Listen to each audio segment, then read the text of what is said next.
जय हिंद दोस्तों, आपके अपने चैनल निगम स्टडी पॉइंट में आप सभी का स्वागत है। मैं उम्मीद करता हूँ आप सभी की पढ़ाई बहुत ही अच्छी चल रही होगी और आगे ही ऐसे ही आपकी पढ़ाई चलती रहेगी। आज के इस खास वीडियो में हम बात करेंगे देश की राजधानी दिल्ली पुलिस के बारे में। आज से उससे संबंधित प्रैक्टिस सेट 12 है, जो कि हमारे दिल्ली पुलिस में एक सीट को सुनिश्चित करेगी। और इस वीडियो को देखने से आपको बहुत ही फ़ायदा होगा, जो कि इस वीडियो में प्रीवियस ईयर पेपर को देखते हुए क्वेश्चन बनाया गया है। आइए चलते हैं बिना समय गंवाए अपने पहले प्रश्न की ओर। आज का हमारा पहला प्रश्न है, फिरोज शाह तुगलक द्वारा संगीत ग्रंथ राम दर्पण का किस भाषा में अनुवाद किया गया है? Option A English, option B Hindi, option C फारसी, ऑप्शन डी अरबी।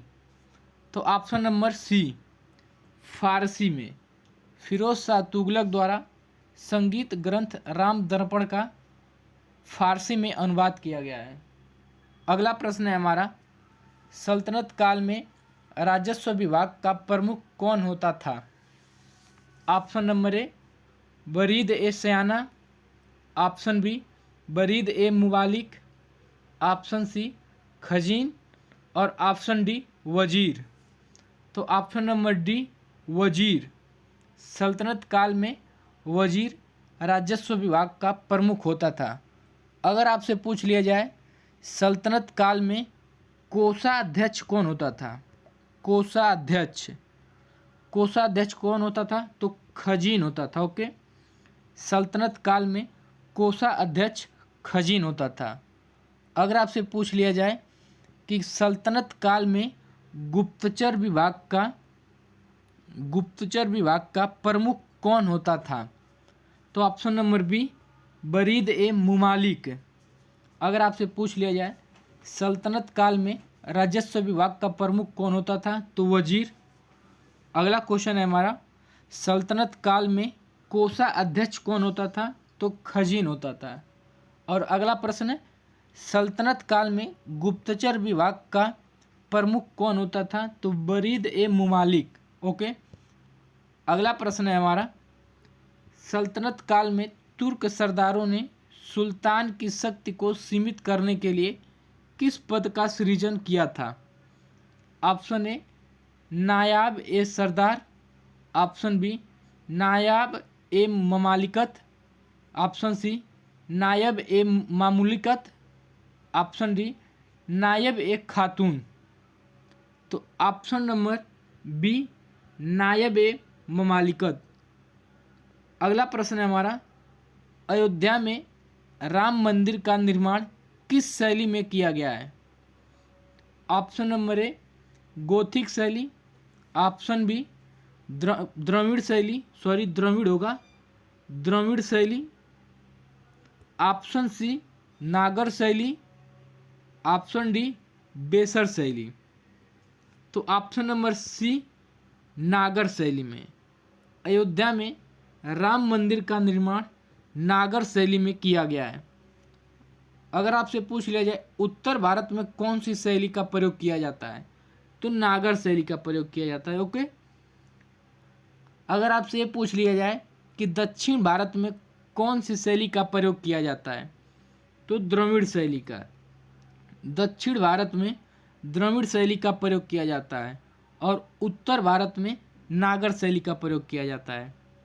अगला प्रश्न है हमारा, निम्नलिखित में से पंजाब का प्रसिद्ध चित्रकला कौन सा है?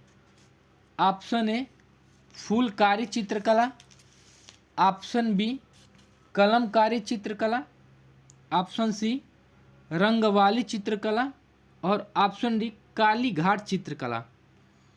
तो ऑप्शन नंबर ए फूलकारी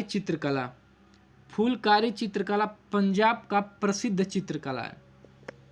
अगर आपसे पूछे जाए कलमकारी चित्रकला कहाँ का है? तो आंध्र प्रदेश का। और रंगवाली चित्रकला कहाँ का है? तो कर्नाटक का है। और काली घाट चित्रकला पश्चिम बंगाल का। ओके, रंगवाली चित्रकला कहाँ का है? तो कर्नाटक का। ठीक है, कर्नाटक का। और कलमकारी चित्रकला कहाँ का है? तो आंध्र प्रदेश का। ओके, आंध्र प्रदेश का। अगला प्रश्न है हमारा, मोहम्मद अली अहमद द्वारा निम्नलिखित में से कौन सी पुस्तक लिखी गई है? Option A Zainul Akhbar, option B Chachnama, option C Tahqiq e Hind, option D Tabaqat e Nasiri. तो ऑप्शन नंबर बी चचनामा पुस्तक। चचनामा पुस्तक मोहम्मद अली अहमद द्वारा लिखा गया है।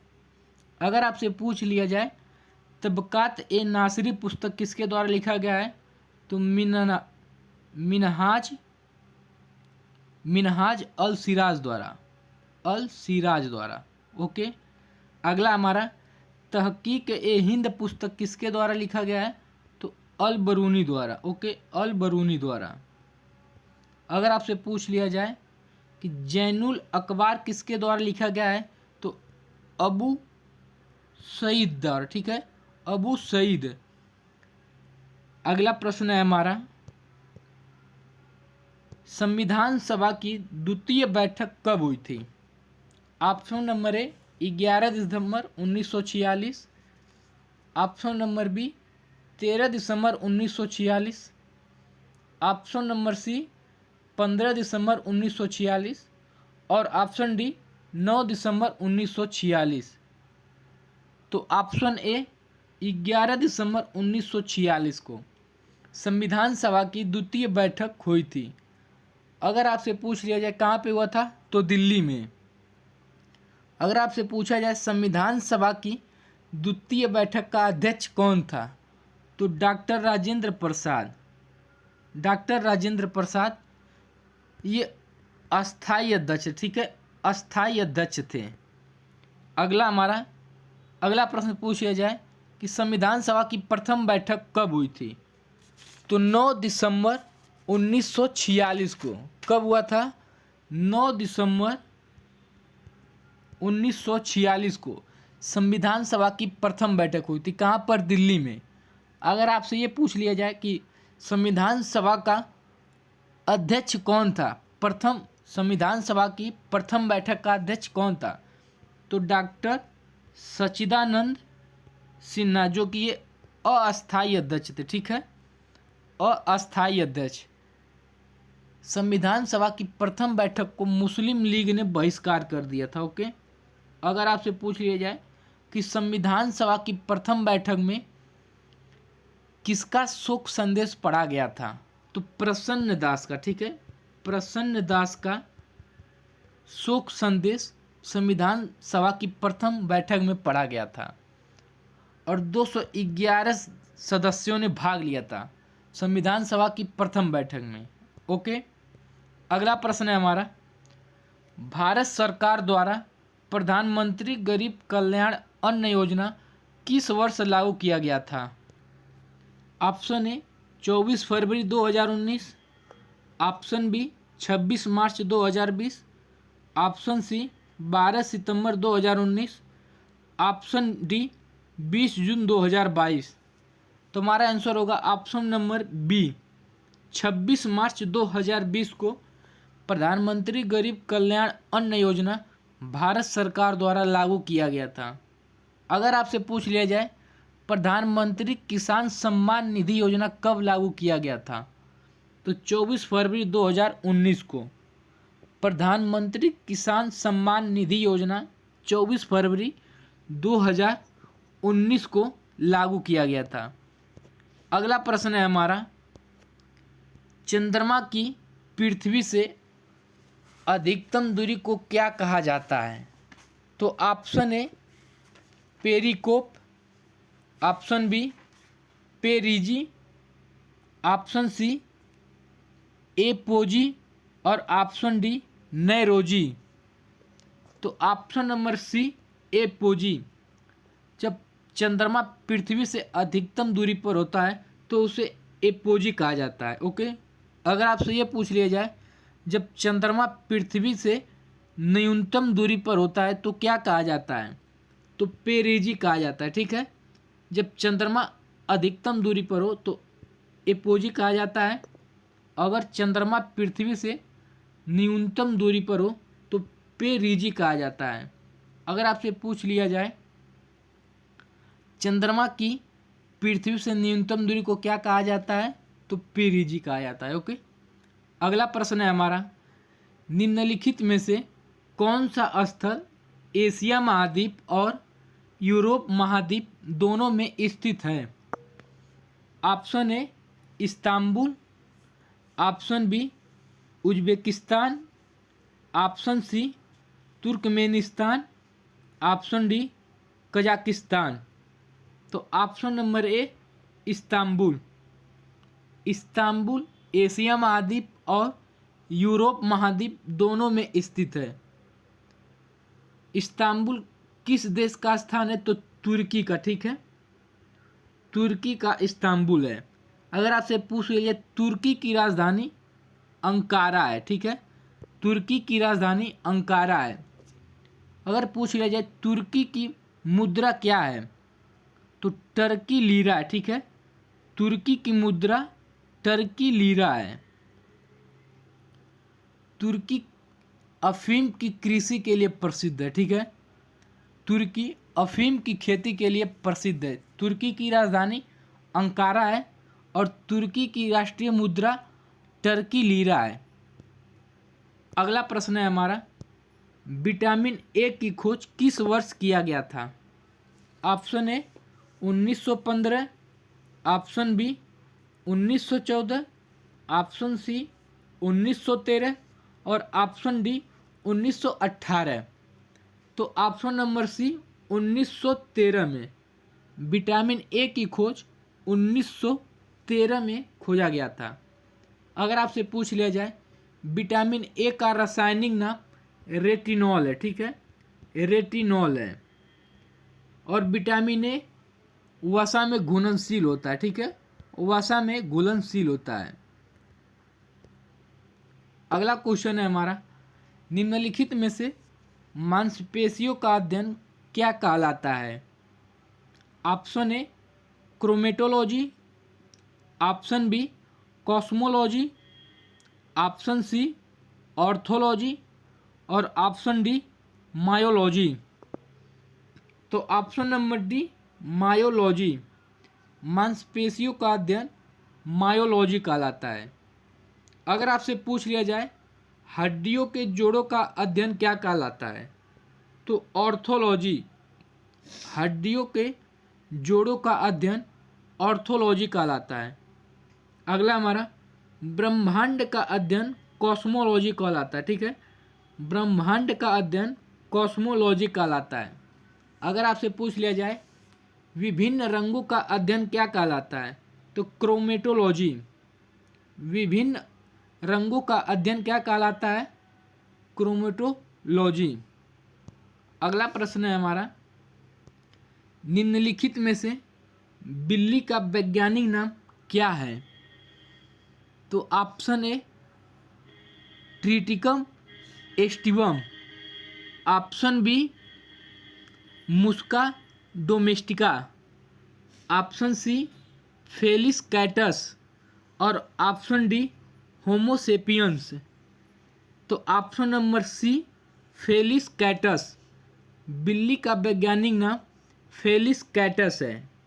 अगर आपसे पूछ लिया जाए मक्खी का वैज्ञानिक नाम क्या है, तो मुस्का डोमेस्टिका। ओके, मक्खी का वैज्ञानिक नाम मुस्का डोमेस्टिका है। अगर पूछा जाए मनुष्य का वैज्ञानिक नाम क्या है, तो होमो सेपियंस। अगर आपसे पूछ लिया जाए गेहूं का वैज्ञानिक नाम क्या है, तो ट्रिटिकम एस्टिवम। ठीक है, एस्टिवम। अगला प्रश्न है हमारा, जामदानी बुनाई की प्रारंभिक कला की शुरुआत कहाँ से हुई थी? Option A Myanmar, option B Bhutan, option C Nepal, option D Bangladesh. तो ऑप्शन डी बांग्लादेश। बांग्लादेश में जामदानी बुनाई की प्रारंभिक कला की शुरुआत हुई थी। जामदानी बुनाई एक तरह का बारीक मलमल है।